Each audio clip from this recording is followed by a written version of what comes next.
Hello guys, and welcome to another lava tube tour. We're here at the entrance to the Surtshellir Lava Tube. There's two ways we can go, to the right and to the left.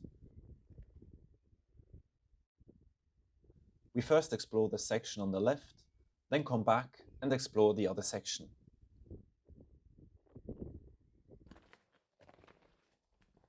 We're now inside the lava tube, and as you can see, it's quite big. I'd say the ceiling is at about 8 to 10 meters height. And on the ground, there's many blocks that fell down from the ceiling.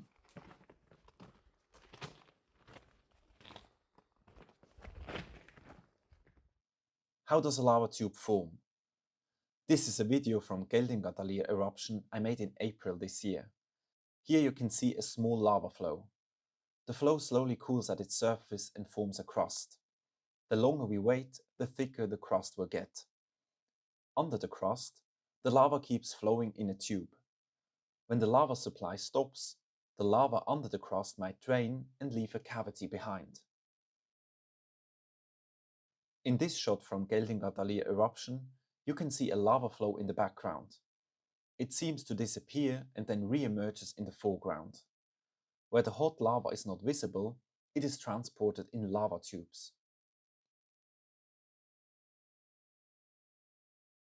Now back to our tube. The ceiling is the crust that formed at the top of the lava flow. And where we are walking is where the lava once flowed.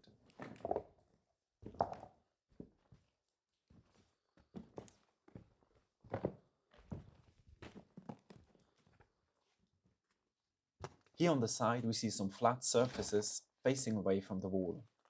They indicate the level of the lava. The lava stayed at these levels for a time and started forming a crust that grew from the wall into the center of the tube.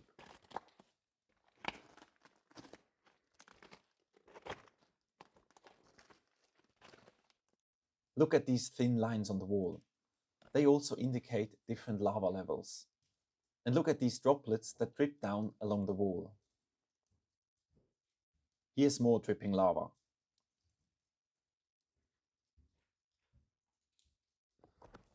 As we continue, we get to another entrance.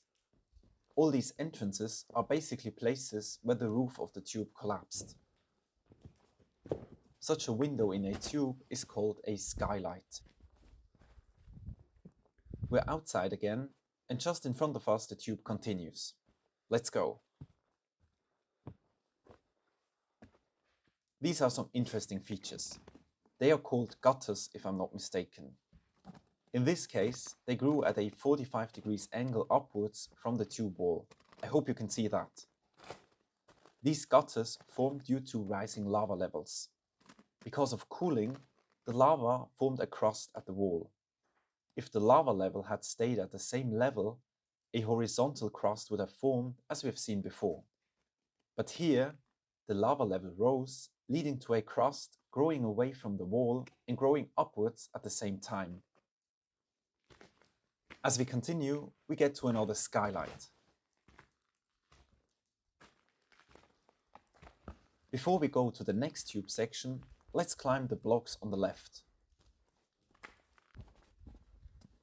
On the left you see where we came from, and if we walk along this bench, we get into another tube that is on a higher level. Pretty cool.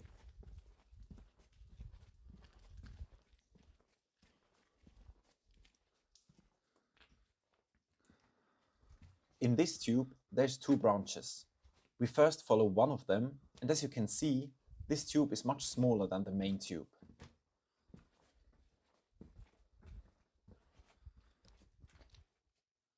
Look at these lava deposits on the wall. They also indicate where the lava level once was.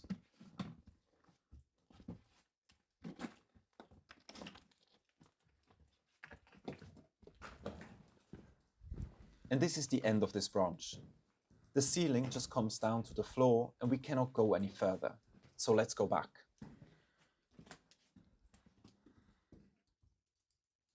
Look at this loose piece in the ceiling. And look at the lava sickles on its lower side. These are solidified lava drops.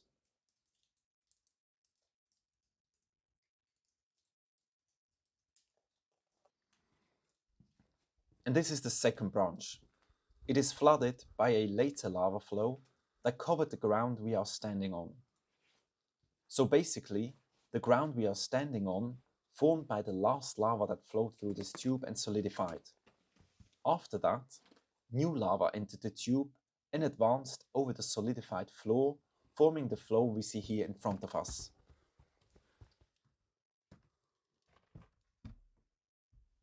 Now it's pretty tight, but I fit through it. Let's see what's on the other side.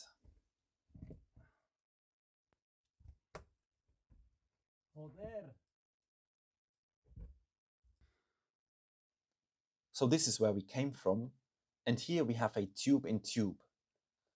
So the new lava formed a crust too, and the liquid lava that was under this crust drained and formed another tube within the bigger tube.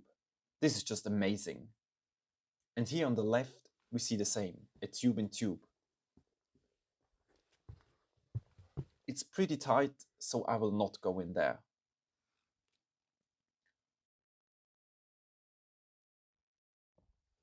We're now back in the main tube in the skylight and continue.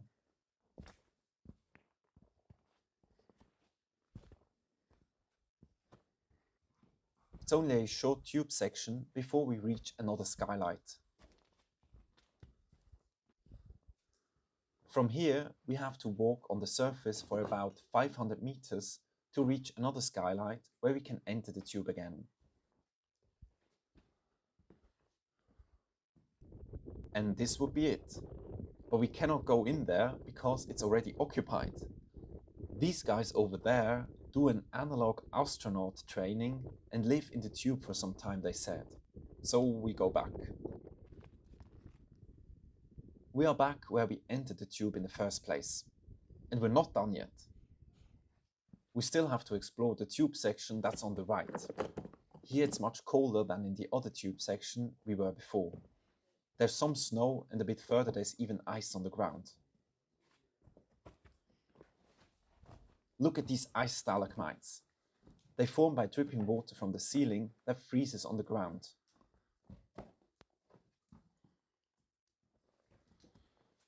There's more ice stalagmites. They're really cool.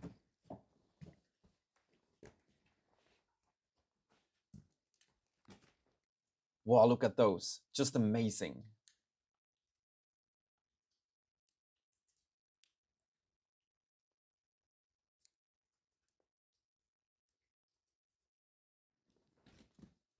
Here the entire floor is covered by ice stalagmites. This is so cool. And it's a bit slippery, so careful.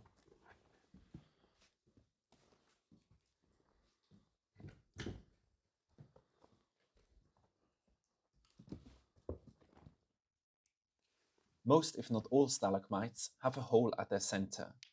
I guess since it's August, the dripping water from the ceiling is slowly melting the stalagmites.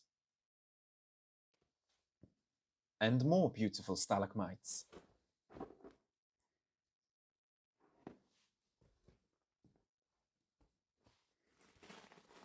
As we continue, it gets a bit warmer, and there are no stalagmites on the ground anymore.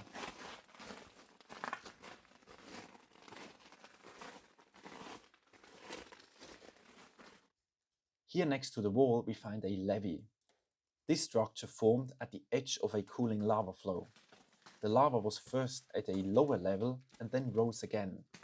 While it was rising, it solidified at its edge, forming the levee. Look at these lava sickles. They're a bit larger and sharper than the ones we saw before. And here is the end of this tube section.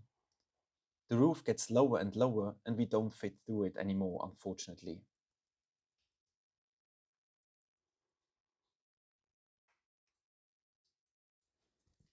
We are on our way back. I hope you enjoyed the cave tour. Please give the video a like and tell me in the comments what you think about it. Bye!